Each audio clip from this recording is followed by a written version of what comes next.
En el anterior episodio vimos en detalle las plataformas de gestión de APIs y cuándo son necesarias. Una vez que tenemos claro que necesitamos controlar nuestras APIs, API es uno de los nombres que nos vendrá a la mente. Y como os podéis imaginar, el cuerpo nos pedía hablar de este producto en detalle. Para ello, volvemos a tener aquí a Noelia Martín. Hola, Noé. Hola, buenos días. También contamos con José Berenguer. Hola, José, Hola, muy buenas. un habitual del programa. Y a mi lado, como siempre, el gran Óscar Ferrer. Hola, Óscar. Hola, muy buenas.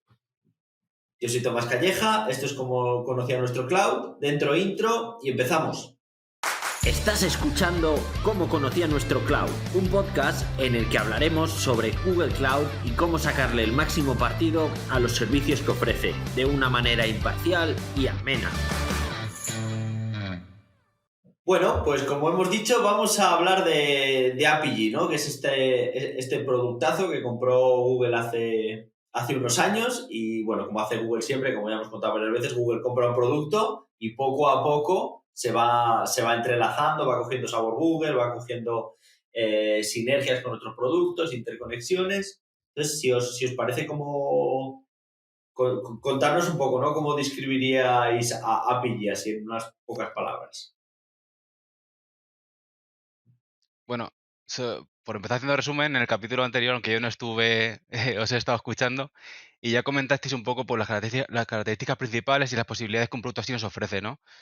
Bueno, pues API efectivamente estáis en lo cierto y ofrece todo eso. Y en cuanto a la manera de interactuar con el sistema, es muy sencilla. Hay como 4 puntos en los que tú puedes meter mano. Es a la entrada del proxy. Luego el proxy va a un endpoint y te puedes meter mano, a la vuelta de ese endpoint y en la respuesta que al cliente le llega desde el proxy.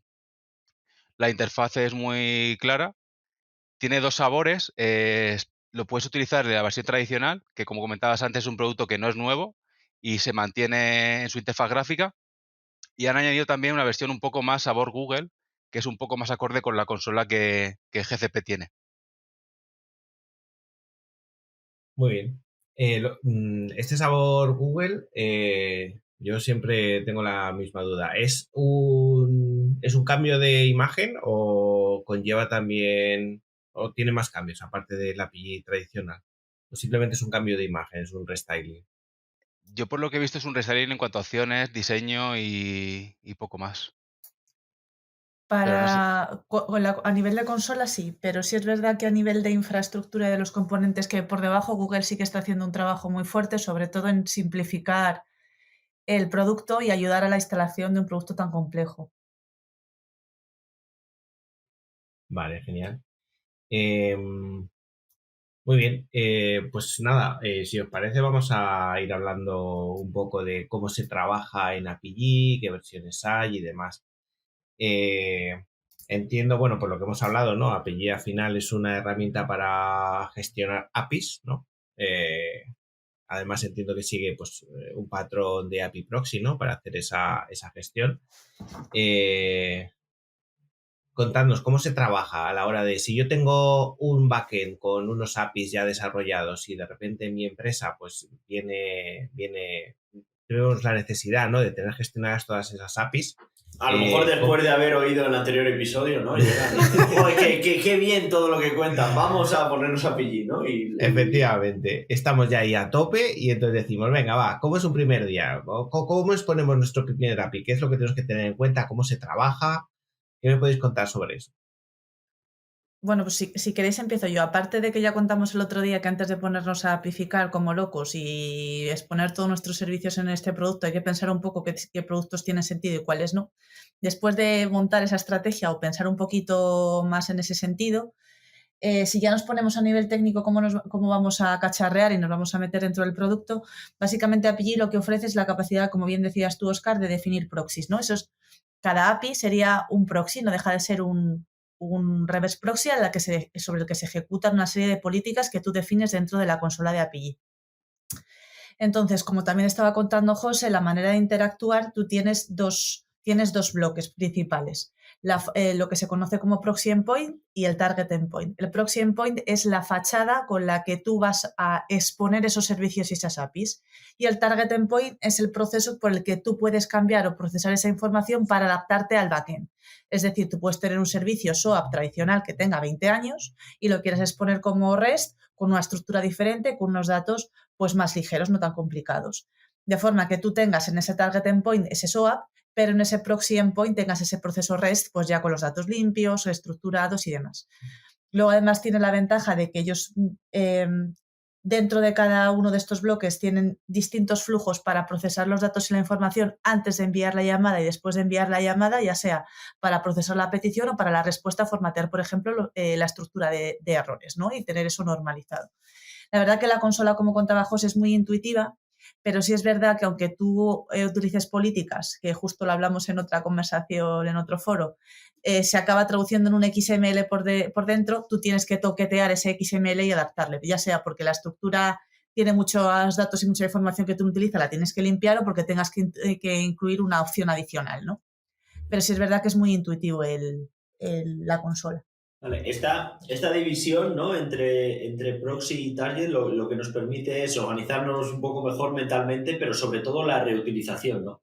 De poder tener un target expuesto, pues en el ejemplo que has puesto, ¿no? Lo expongo como REST, pero también pues hay algún rezagado, ¿no? Pues también lo expongo como SOAP. Eso es, te permite pues eso, tener ese desagregado lo que actualmente tienes y lo que quieres exponer para tener esos distintos sabores y poderlos reutilizar, ¿no? Y reenganchar en distintos puntos.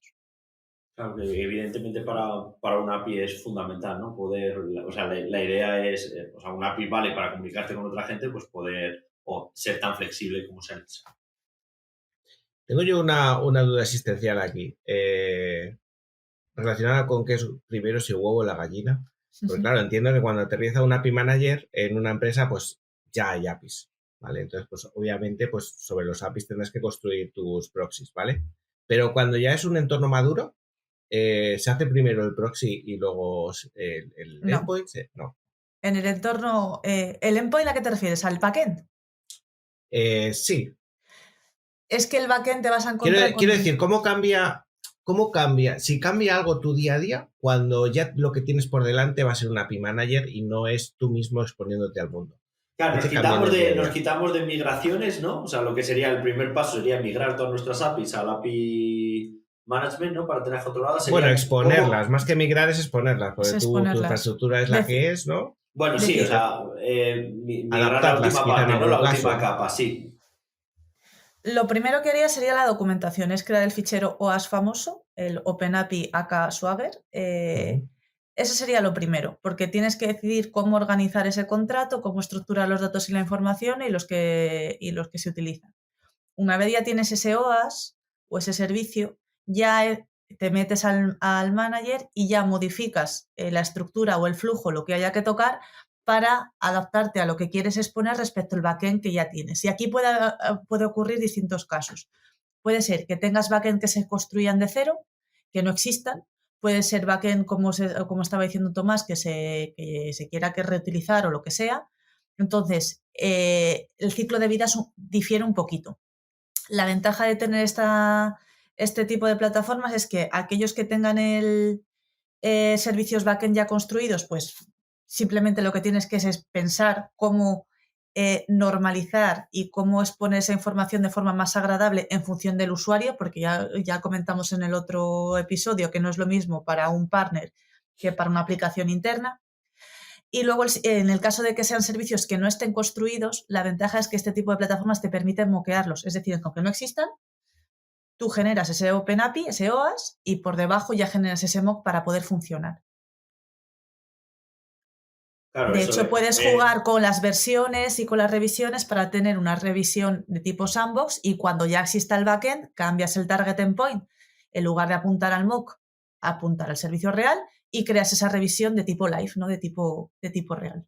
A eso yo le veo dos beneficios. El primero es que aumenta muchísimo la velocidad de desarrollo, ¿no? Porque no tienes que esperar a que esté todo desarrollado. Y lo segundo, que fuerza un poco el enfoque que decías, ¿no? De no API first, pero documentation first, ¿no? Primero hago el Swagger y desde ahí ya lo construyo. Y Al una vez menos. una vez que los servicios ya están contra el MOOC, es más difícil cambiarlos atrás. O sea, ya te tienes que ajustar más a lo que se ha definido en el MOOC, o sea, en la Aparte, documentación. aparte del tiempo, a mí otra ventaja que a veces se nos olvida, porque es verdad que eso de trabajar en paralelo, los equipos de back y de front, pues está muy bien, también es que te saca a la luz los errores antes de que lo implementes. Porque obviamente tú montas el mock y ves si te falta un campo, si no te falta, si la estructura no es correcta, si el formato no es el correcto, te lo saca a la luz de una etapa muy temprana. De forma que te puedes adaptar a esos cambios y modificar el backend mucho más rápida sin tener que esperar a no sé qué despliegue en producción, fijaros en entornos regulados lo que puede suponer esos cambios. Y aquí es prácticamente plug and play, ¿no? Vale. Venga, yo voy con más preguntas. Yo es que de este tema tengo un mogollón de preguntas. Pues dale, Óscar. Es el momento. Vale. Bueno, pues nos habéis contado que API al final pues es un API Manager, ¿no? Que se utiliza el patrón proxy para exponer esos servicios. Entonces, esos servicios pueden estar en los backends, entiendo, nuestros, por supuesto, y entiendo también que pueden estar en otros entornos, ¿no? No solamente eso. Y ya te voy a hacer la doble pregunta. Una es, ¿qué facilidades tiene para llamar a otros entornos? Si es igual que si fuera un backend nuestro y demás.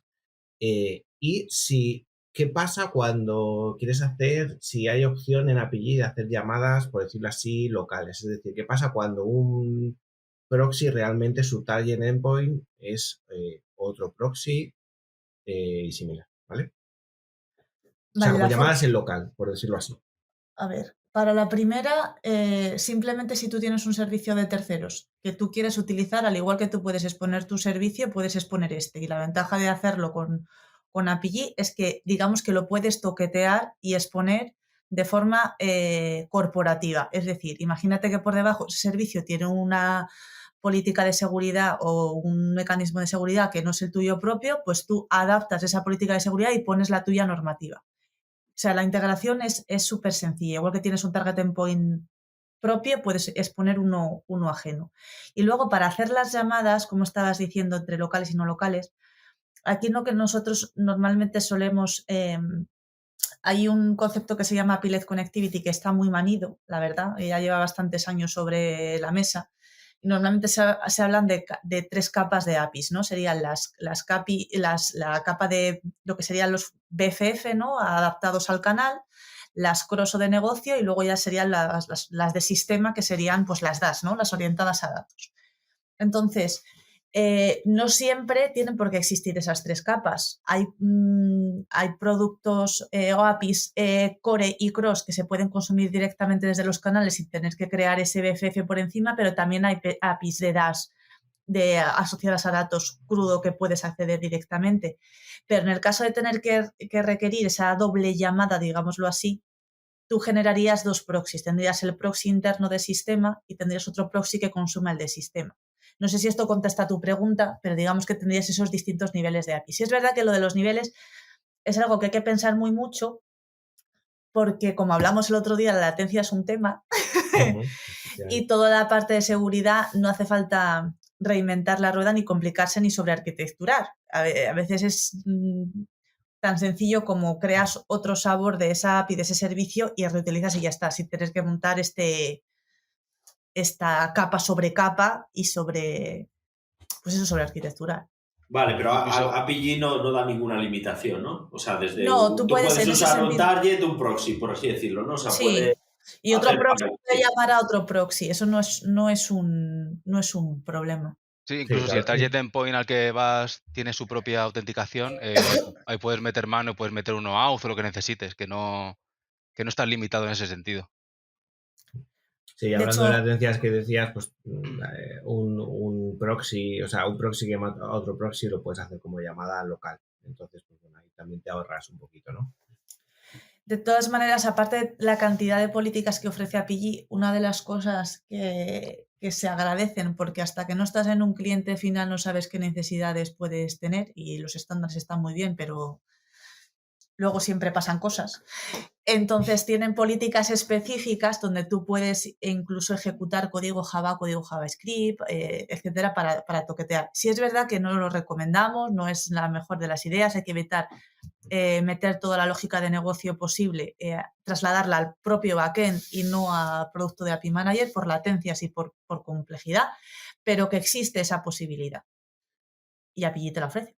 O sea, que API al final pues es muy tentador, ¿no? Tener ahí un JavaScript en el que poder modificar las Pues, peticiones y las respuestas es súper tentador. claro, porque en 10 líneas, en un momento, pues por ejemplo, te enmascara datos de forma muy Claro. rápida y sencilla. Entonces es como muy goloso, como dices tú, venga, pues lo meto aquí y ya está.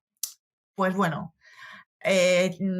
por eso ahí entra la dicotomía de que se mete aquí y que no se mete. Sí, es Claro. verdad que lo ideal y lo que se debería hacer es limitarse a hacer cambios de protocolo e incorporación de políticas de seguridad. Más allá de transformaciones complejas y demás, para eso creo que hay que delegar esa lógica al backend y modificar esa perspectiva, no solo por latencia, sino por complejidad, porque te estás por el vendor locking del que pasaría con API con cualquiera, ¿eh? Hay que evitar ese approach. Pero sí es verdad que como es tan sencillo de hacer, sobre todo cuando ya se tiene una expertise un poco alta, pues acabas metiendo a lo mejor ahí la gamba y metiendo más lógica de negocio de la que se debería. Sí, luego que ya empieza a estar alejado, ¿no?, del servicio, la lógica de negocio, y es más fácil que luego se olvide y errores. O sea, que parece una buena idea en el momento, pero que a la larga no puede Eso darte más es. problemas. Eso es. Esto es un gran poder, conlleva una gran responsabilidad. Pues Justo. Vale. Así que no lo uséis. Vale, pues yo sigo preguntando. Me habéis comentado que API que tiene una interfaz bastante buena, ¿no? Bastante intuitiva, pero por otro lado también habéis comentado que al final todo eso genera unos XML con los que también se puede trabajar. Y ahora la pregunta es, ¿de una manera productiva y madura se trabaja con la interfaz o se trabaja con los XML de API para hacer un CICD decente en una empresa? José, tú o yo, venga. Dale. La verdad, la primera vez lo haces con el interfaz gráfico, pero luego una vez que ya está construido, acabas metiéndole mano. Lo que yo he vivido, acabas metiéndole mano al XML, porque al final es lo que te acabas acostumbrando a esa estructura. Entonces, como eso luego después cuando montas el CICD se convierte en el bundle famoso, que es el que se va pasando por los entornos, acabas toqueteando el XML. De hecho, aunque te metas en la consola, acabas picando el XML en cierto modo, aunque te pinten bonito todos los campos y tal, y luego por detrás esté el XML. Pero a lo mejor es problema mío, porque como yo siempre he enganchado con el XML, es como lo que tengo más cercano a mí. Si alguien empieza de cero, a lo mejor no lo hace así. En mi caso, yo acababa toqueteando siempre el XML. De todas maneras, por muy gráfico que lo quieras hacer, al final las políticas, bueno, cuando pinches en la consola te aparece abajo una ventanita que es un editor de texto, que al final es un XML que ves, Ese es y el que que es más tocas. sencillo cambiarlo ahí, efectivamente, cambiarlo ahí que no utilizar un asistente más visual, ¿sabes? ¿Y no rompe eso un poco el CICD cuando lo haces a través de una interfaz? ¿O la interfaz ya te da mecanismos para hacer ese CICD? A ver, la interfaz, hasta donde yo sé ahora mismo, no, sé que están trabajando la parte de mejorar todo el CICD, pero no hay nada incorporado por defecto, porque tienes que crear la nueva revisión, etcétera, etcétera, y eso ya desencadenará los triggers que haya por debajo. Pero sí es verdad que a lo mejor tener que toquetear esto a mano, es que claro, el enfoque de API, de todas las plataformas de API Management, difiere un poco de lo que nosotros estamos acostumbrados cuando estamos programando un servicio. Por debajo es código, en cierta manera es código, pero es configuración.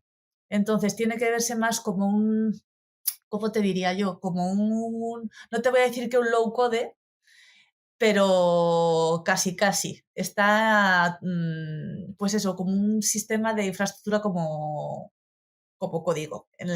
Entonces es un poco complicado.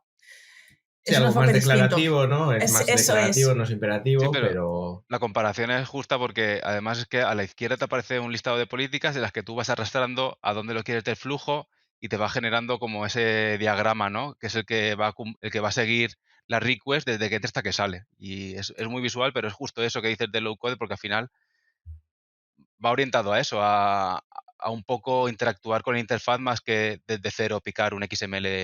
Si os Eso he es. entendido bien, al final lo que haces es un XML, pero la interfaz te ayuda a montar la estructura Eso y es. los esqueletos Eso. que luego toqueteas de forma que te facilita, porque empezar un XML Es no es además, algo que haríamos en nuestras vacaciones, así como... no, además tienen muchísimas opciones cada política, es muy complicado. O sea, ya te digo que te acabas metiendo mano en el XML enfocado a una política cuando ya está muy manida justo esa política, estás muy acostumbrado.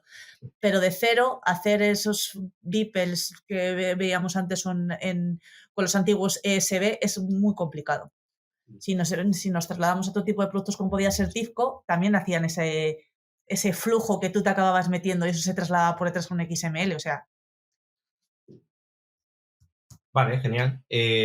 Siguiendo un poco con cómo empieza a trabajar con API. Además, recientemente, Noé lo sabe, he tenido ahí un encontronazo con API, que es el tema de los ficheros de especificación OpenAPIs, ¿no? Porque es muy común trabajar con ficheros de especificación OpenAPIs. API te permite trabajar con esos ficheros de configuración de OpenAPIs. Aquí, como soy moderador, tengo la ventaja de que puedo preguntar. Vale, pues es una buena pregunta, porque hemos estado viviendo, como estaba contando Óscar, no sabemos a qué se debe, estamos probando API-X, estamos ahí cacharreando con ello y resulta que es cierto que la primera vez es posible crear un proxy a partir de un OAS, pero una vez que para modificar y crear una revisión nueva, no se puede hacer a partir de un OAS, sino que tienes que toquetear directamente la revisión. Vale, así que vale, o sea, valdría para crear, pero luego ya una vez que lo creas y lo modificas ya tienes que parar. Pero antes de nada me gustaría, porque has hablado de API-X y no sé si hemos comentado cuál es la diferencia. Los tipos de los tipos... No, si quieres, José, te lo dejo a ti, a Óscar o quien queráis comentarlo. Vale, sí, y aquí destacar que, bueno, hay como 3 sabores, aunque hay 2 predominantes. Está el API-X, que es la versión totalmente gestionada por Google, una híbrida en la que hay un plano de control que es el que realmente gestiona y tú depende y es tuyo, es propiedad tuya el plano de ejecución, y luego hay casos muy concretos en los que se ofrece un on-prem de toda la vida.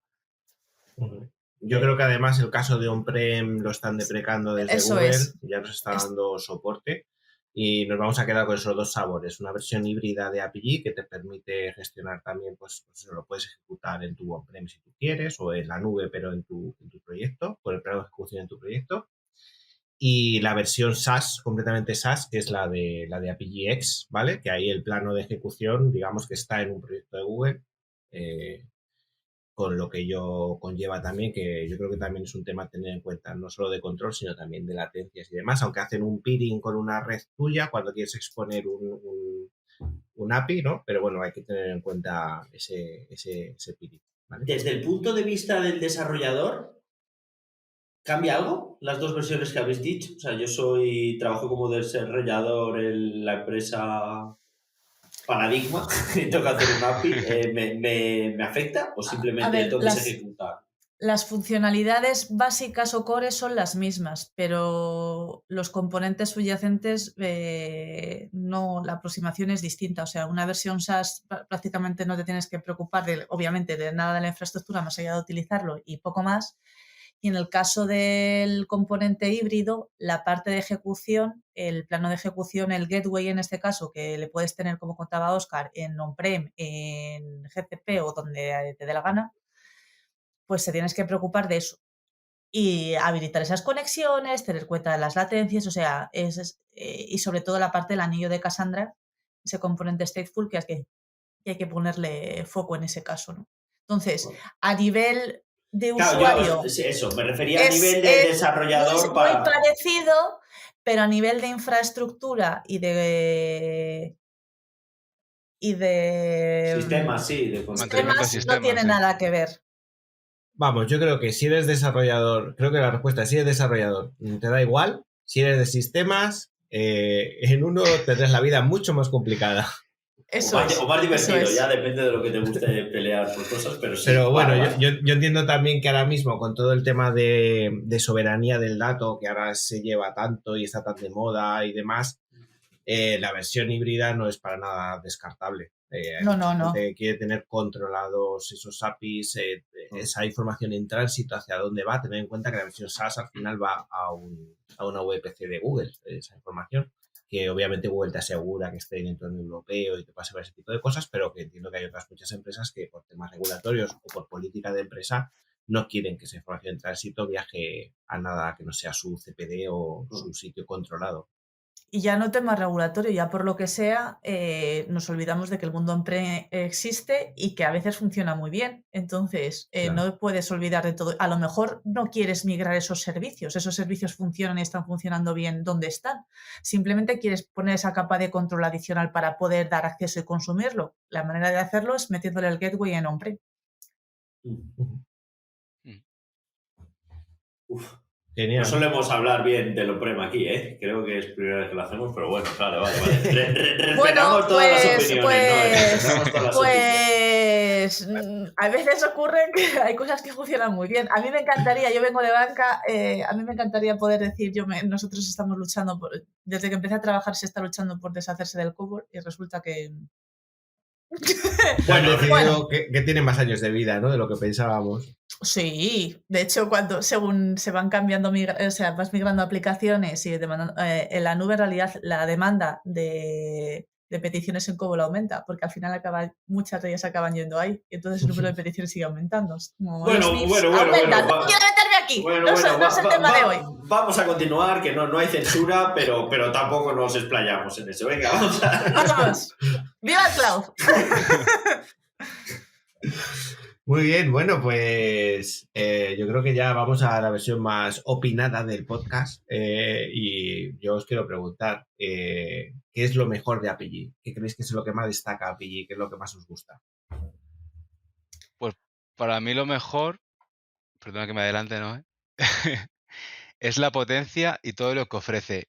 Y la parte del debugger me parece la leche. El depurador que tiene Apigee está más, bueno, iba a decir una palabra más sonante, pero está muy guay. Totalmente de acuerdo. Siempre cuento la misma anécdota en otro producto que no voy a decir el nombre. En un entorno productivo bancario me pasé horas buscando un log.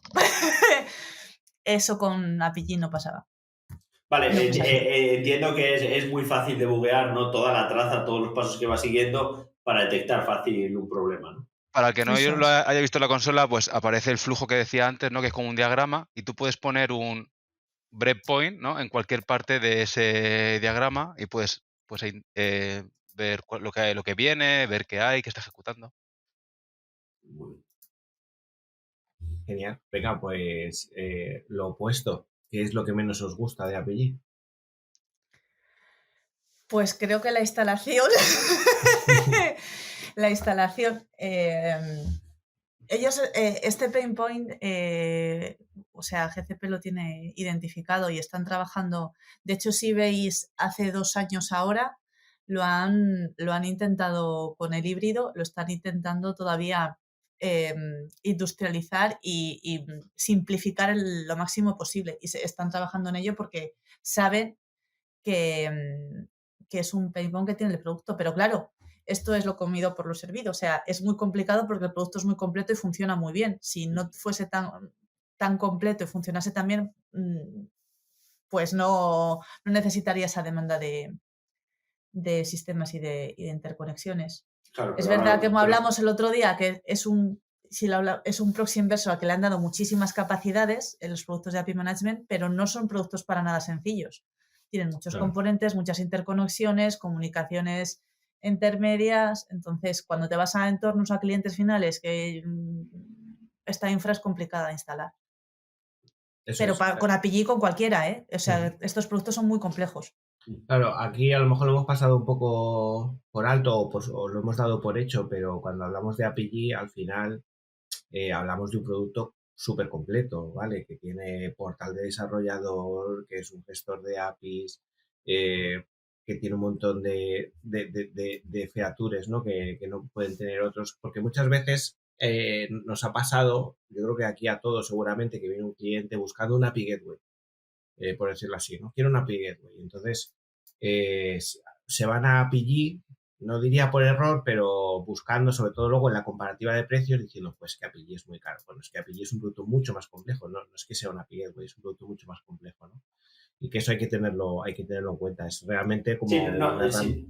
No es que te solucione un problema, sino que en cierta medida cambia tu manera de trabajar. Eso es. Mm. José, ¿tú qué pega le ves a PG? Pues pega, lo habéis comentado antes, y es que la magia no existe y estos productos al final meten latencia. Entonces, es una pega en función de cuál sea el producto al que quieres ir, ¿no? Si tu sistema pues es tolerante a latencias más o menos altas, pues bien, pero si es un sistema crítico en el que la latencia es importante, pues a lo mejor no es tu solución. Genial. Bueno, y para ir terminando, os quería preguntar, hemos hablado del presente, os voy a preguntar del futuro. De hecho, tú en el podcast anterior, ¿no? Comentabas que habías visto como 3 fases, ¿no? Del mundo de los APIs y cómo habían evolucionado. Y hablabas de esas 3 fases, estamos ahora en la tercera fase, ¿no? Si no recuerdo mal. ¿Cómo ves el futuro de API? ¿En qué está trabajando API? ¿O cuál es el siguiente paso de evolución de API? Pues están trabajando en toda la parte de integración, ¿no?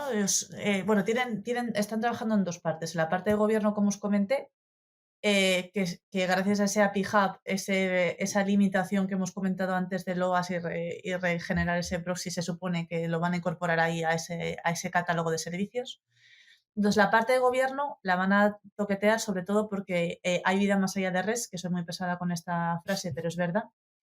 Entonces, en esos catálogos de servicios van a incorporar ya no solo Swagger, sino APIs asíncronas, GraphQL, gRPC.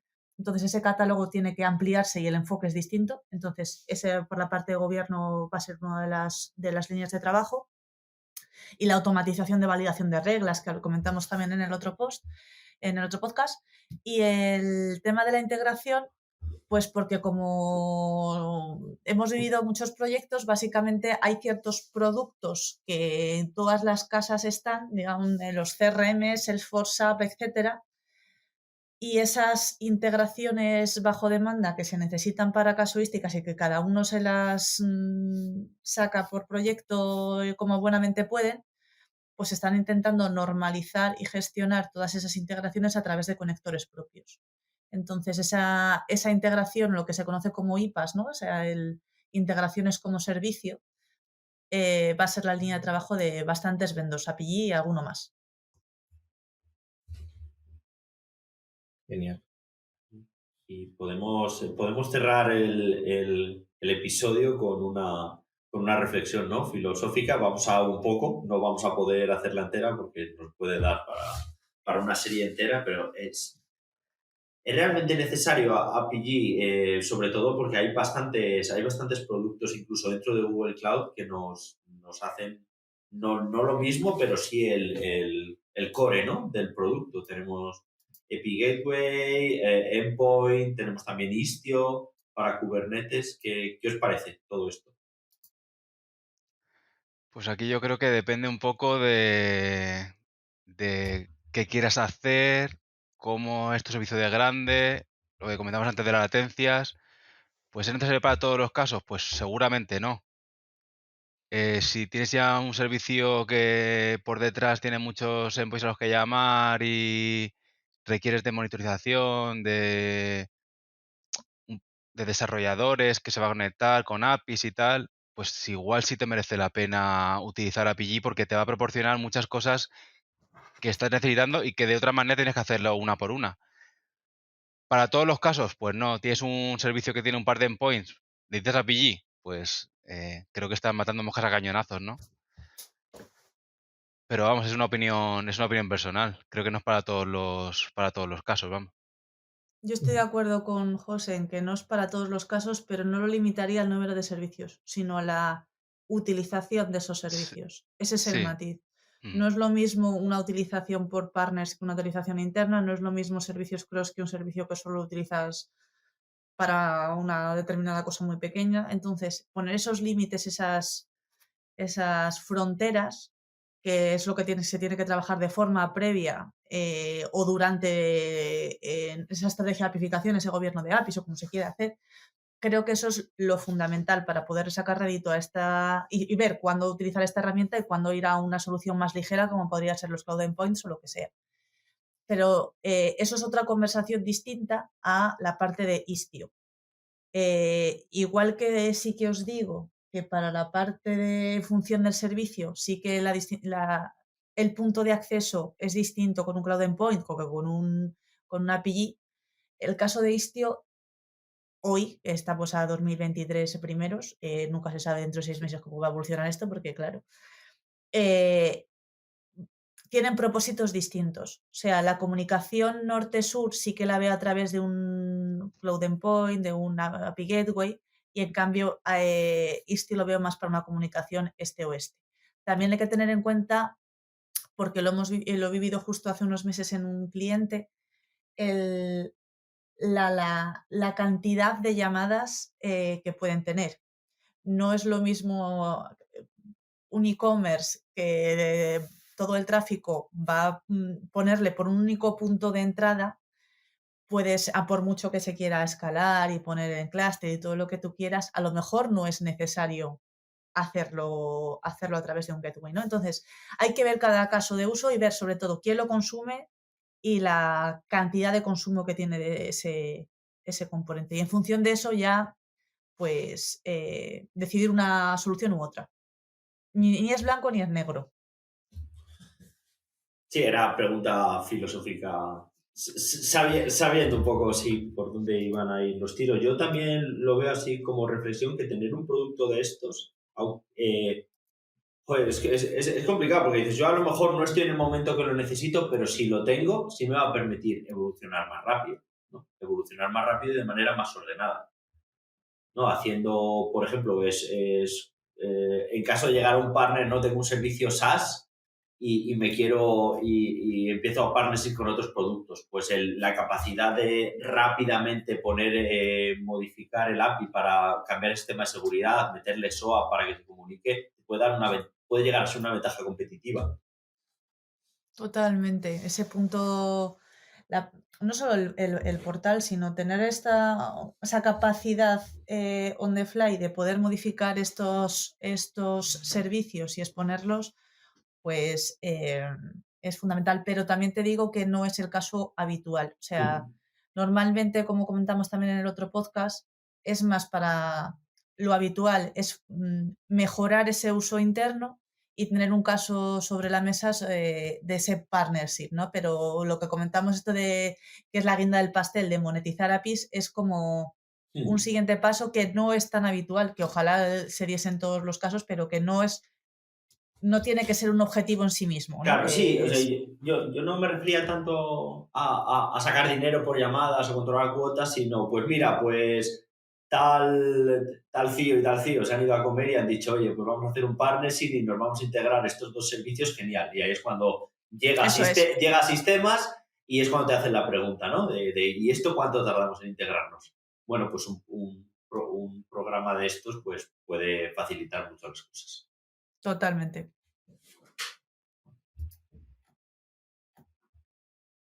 Pues se nos ha acabado el tiempo. Yo creo que hemos dado un buen resumen de API. Hemos dicho lo bueno, lo malo y un poco también unas claves de cuándo merecería la pena utilizarlo, que unido con el episodio anterior, del cual ya lo hemos nombrado muchas veces, pues forman un buen conjunto, ¿no? Para saber sobre gestión de APIs y en este caso sobre API. Y a modo cuña, el próximo día 26 de enero, justo que hemos hablado de la parte de integración, un compañero de GCP, Luis Cuellar, va a enseñarlo en profundidad, así que si tenéis interés, pues saldrá. Creo que todavía no ha salido publicado oficialmente, yo hago el spoiler. No sé si va a llegar a tiempo cuando salga el podcast, tendremos que verlo, pero si no ha sido, verlo, y si no, pues intentar buscarlo por ahí, que muchas veces está en offline esta información y la podéis ver. Has roto la magia, esto es como la Resistencia. ¿Este podcast es grabado? Sí. Pues sí. Oye, otro, ya que haces cuña publicitaria, yo te hago la tuya, ¿no? Que has escrito un post hace muy poquito hablando de gRPC. Sí, y Justamente, hoy que se ha antes, publicado otro, justo claro, del pues servicio justo, ya. claro, que has hablado antes que no toda la vida son API REST, pues si queréis saber un poquito más de gRPC, os vais a blog de Paradigma y ahí Noé ha hecho un post sobre ello. Y Para todos aquellos que os hayáis puesto como propósito para este 2023 sacar la cabeza un poco del mundo REST, pues tenéis esos interesantes posts y hablar de que lo viejo ahora es lo que más mola, porque gRPC